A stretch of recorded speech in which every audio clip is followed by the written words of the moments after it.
Amém. Que benção então, né? A gente poder estar aprendendo sobre esse livro, né?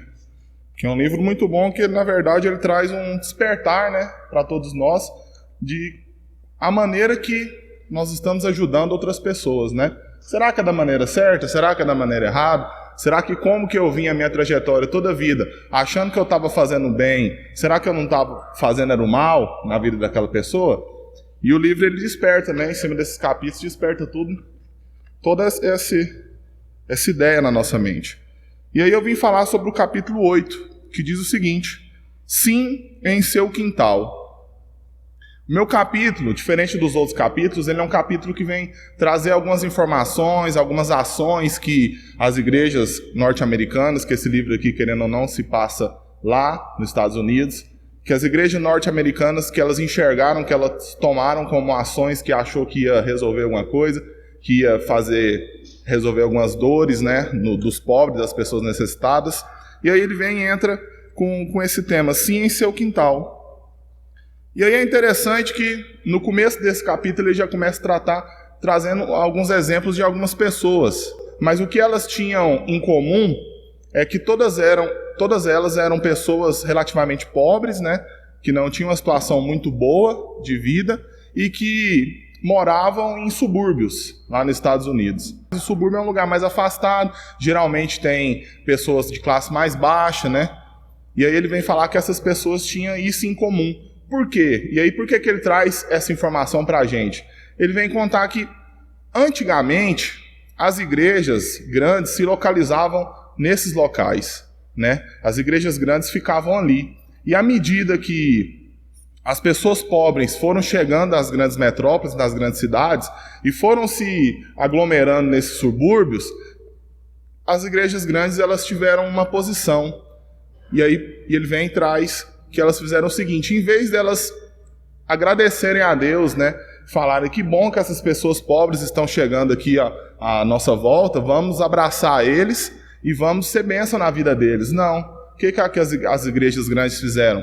Deslocaram seus templos dos subúrbios para os centros das cidades, né? E aí por isso que o autor vem e coloca esse tema, sim em seu quintal. E eu achei interessante, e ele coloca como relação o seguinte, que como que foi a abordagem da igreja primitiva nesse sentido, né? A igreja primitiva, quando as pessoas se mostravam que queriam aglomerar com eles, né, seguir o cristianismo, o que eles faziam? Eles abraçavam, eles acolhiam, né? As pessoas ricas vendiam os seus bens e partilhavam, e ali o papel daquela igreja foi totalmente diferente. Ela se afastou dos pobres, né? E foi uma coisa que aconteceu, foi real lá nos Estados Unidos. Isso aconteceu, né? E pensa a visão que esses pobres tiveram ali naquele momento, né? De reclusos, né? O autor vem e coloca que a pobreza nos subúrbios ela é de 14,4%. E a pobreza que ele coloca aqui não é a pessoa um pobre que tem um emprego de um salário, vamos supor, médio, um salário abaixo da média. Não, aqui são pobres miseráveis mesmo, que não tem nem o que comer. E 14,4% moram nos subúrbios. Olha que é uma porcentagem até grande, né? Porcentagem até grande. E aí depois ele entra com o seguinte tema, que sistemas corrompidos e indivíduos corruptos. Olha que interessante, sistemas corrompidos e indivíduos corruptos.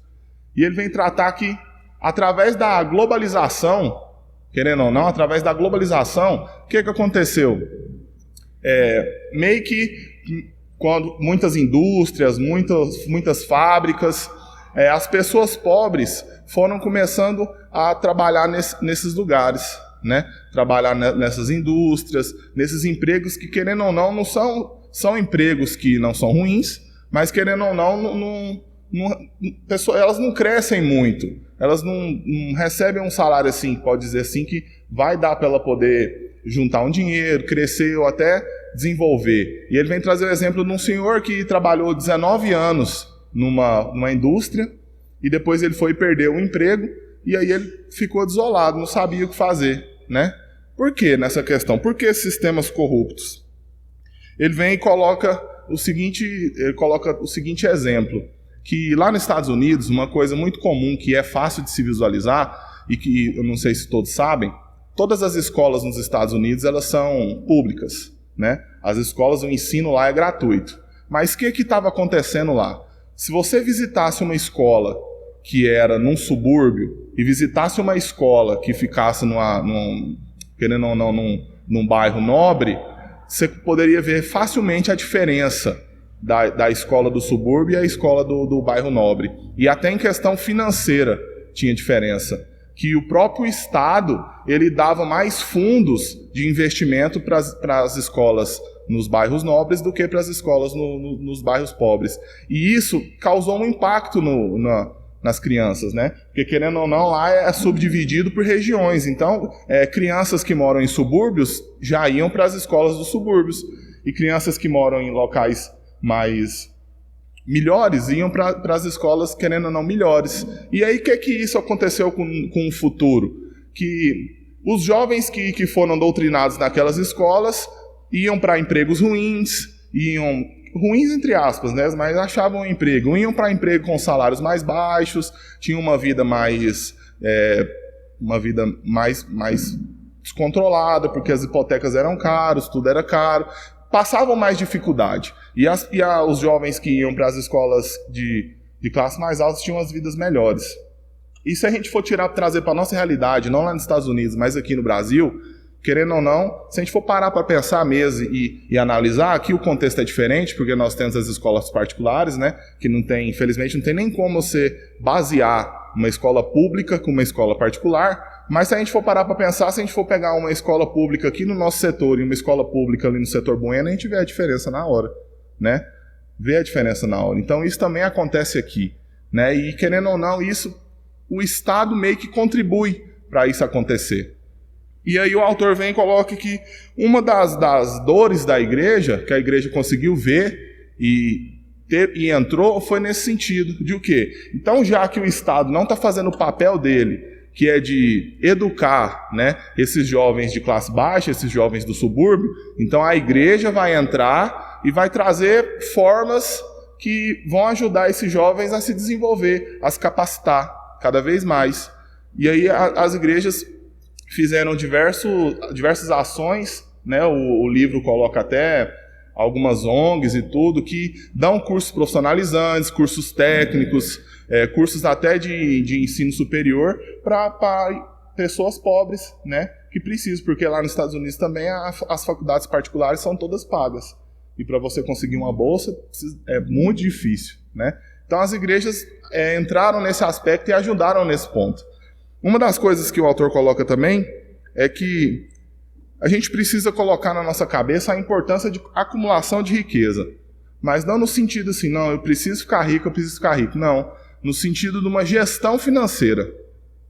Que a gente tem que aprender, não só nós como igreja, mas ensinar as pessoas com mais dificuldade financeira a compreender o que é o dinheiro. O que é o dinheiro? Como que ela vê o dinheiro? Para que o dinheiro serve? Porque muitas vezes as pessoas não sabem. Eles sabem que tem o dinheiro ali, serve para comprar coisas, mas eles não sabem movimentar o dinheiro, não sabem investir o dinheiro, guardar o dinheiro, nada disso. Eles só pegam o dinheiro ali que eles recebeu no dia 30, passou 2 dias, acabou o dinheiro. Eles trabalham mais 1 mês para poder receber o salário de novo e com 2 dias acabou o salário, né? Então aí o autor pega e coloca na necessidade da igreja de estar ensinando a essas pessoas mais pobres a aprender educação financeira, né? Aqui no Brasil, tanto que seria interessante se nas nossas escolas já ensinássemos as nossas crianças a aprender educação financeira, né? Num futuro seria muito bom para eles, né? Porque a gente adulto até hoje ainda não sabe, né? Como lidar com o dinheiro, a forma certa de lidar com o dinheiro. E aí tem um outro tema que diz atendendo às necessidades. Nesse tema aqui, o autor vem colocar algumas ações que eles fizeram para práticas, né, para poder estar ajudando. E ele traz um exemplo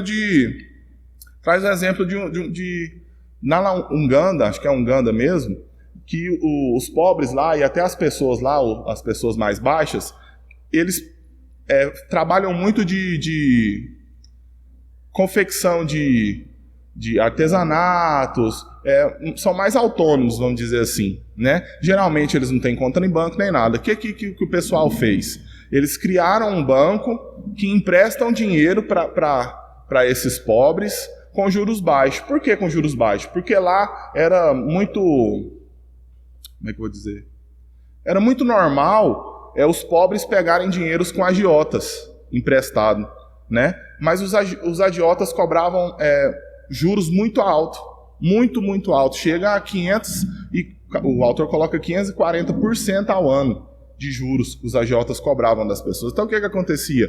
Os pobres tentavam se mexer, tentavam criar coisas para vender, tentar fazer um negócio, mas só que eles nunca conseguiam vencer, nunca conseguiam se erguer, porque os encargos caros dos agiotas não deixavam acontecer isso. Então vem um banco e cria um processo que os pobres iam lá e pegava dinheiro com eles emprestado. Então até aí tudo bem. Só que aí uma igreja, que é a Grace Fellowship Church, lá dos Estados Unidos, falou, vamos fazer um negócio parecido com esse? E aí eles foram tentar imitar o banco. Só que depois de um ano que eles aplicando isso, eles tiveram um problema. Por quê? Porque as pessoas que pegavam dinheiro com eles não estavam pagando as suas dívidas. As pessoas que pegavam dinheiro com a igreja não estavam pagando. E o que eles puderam ter de saber de experiência, né, do resultado disso? Que pelo fato deles ser igreja, e às vezes as pessoas saber que eles recebiam os dinheiros de doação, não dava credibilidade para aquelas pessoas estar indo lá e honrando com as suas dívidas. Porque às vezes com as agiotas eles até honravam, mas com a igreja eles não estavam honrando. Então eles falaram, não, tem um trem errado, então nós temos que fazer de outra maneira. E aí eles vêm e colocam que não deu certo também por quê? Eles colocam uma sigla, IMC, Instituição de Microcrédito, porque eles também não cuidavam dos mais pobres. Ah, por que eles não cuidavam dos mais pobres? Porque eles doavam o dinheiro deles mais para empreendedores, autônomos, empresas, eles concentravam mais as doações para esse tipo de povo. Então a pessoa que era pobre mesmo, ela não recebia esse benefício. Outra coisa é que não chegava às pessoas que ficavam na zona rural, era mais ali, só no centrão. Não chegavam nas pessoas que ficavam mais afastadas. E outra coisa é que não tinha evangelismo. Não tinha evangelismo. Era uma instituição que estava emprestando dinheiro, mas não estava tentando evangelizar aquelas pessoas, não estava tentando ensinar sobre Deus, nem nada disso. Estava só querendo fazer um papel de um banco, né? E não de uma instituição cristã para edificar a vida daquelas pessoas ali naquele lugar, que na verdade era o intuito principal, né? E o autor coloca também, para a gente estar finalizando, uma questão que é muito interessante, que coloca um pouco do que o Júnior colocou, que é Business as Mission, que significa missão de trabalho. O que significa missão de trabalho? O autor coloca o seguinte, todos nós aqui geralmente temos um trabalho, né? Cada um de nós aqui temos um trabalho. E nesse trabalho, nós conhecemos muitas pessoas, né? Então, vamos supor, chega uma pessoa pobre aqui e a gente executa todos os passos que já foi passado. A gente escuta ele, vê a forma que a pessoa trabalha, se ela já trabalhou em algum lugar, se ela tem familiaridade com alguma área e tudo mais. Filtra essas coisas dessa pessoa. E aí, através disso, a gente vai tirar um relatório e vai falar, não, então essa pessoa eu posso ajudar ela em tal lugar, tal lugar, tal lugar. Com os nossos contatos, com os nossos relacionamentos empresariais, amigos e tudo mais, a gente consegue achar um local que às vezes vai encaixar essa pessoa, né? Às vezes essa pessoa vai conseguir um emprego. A gente sabe que hoje em dia é muito difícil a gente estar indicando alguém para trabalhar em um lugar, porque depois você indica uma pessoa e aí ela faz alguma coisa errada, uma coisa assim, né? Mas o autor falou que é uma coisa que a igreja tem que fazer para ajudar essas pessoas, né? E aí ele coloca no sentido de o quê? Aí você chega no seu amigo, no seu patrão, alguém que você conhece que é empresário e pergunta, olha, você tem uma vaga aí disso? O cara fala, tenho. Aí você pergunta para ele, o que um funcionário precisa para te atender nessa vaga? Aí o cara vai te falar, precisa disso.